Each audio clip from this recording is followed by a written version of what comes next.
Race fly and they're open racing fly like an eagle. Superior Joe, Johnny Nance, Rose. Then followed by Classy June. Salinas also showing speed now. Directors down here. Let's Keys. And say goodbye. Then followed by Time of My Life. Divine Grace, Her Highness El Shadow.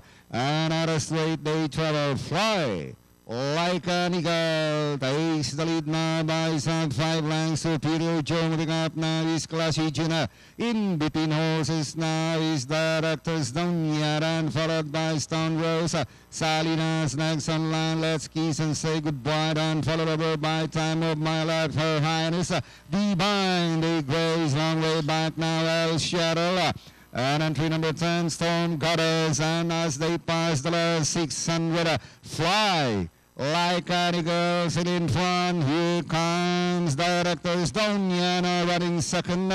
Challenge back in third, Classy June. Then followed over by Let's Kiss and say goodbye along shot Superior Joe and Stone Rose as they hit the final turn.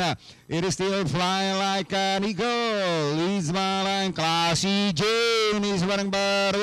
Directors Donya, Pariel, last 100. That is still Fly like an eagle with a safe margin and winning this race to about 4 over Directors Donya, Classy June. Let's kiss and say goodbye, Sunrose and El Shadow. For our race number 1, Bayan Karerista, your unofficial winner, the favorite, entry number 4, that is Fly Like an Eagle, Banderang Tapos, nirendahan po ni Joe sa ulog. Mas sa segundo dito, numero 5 nating si Directors Donya, numero 1 na si Classy June, darating din.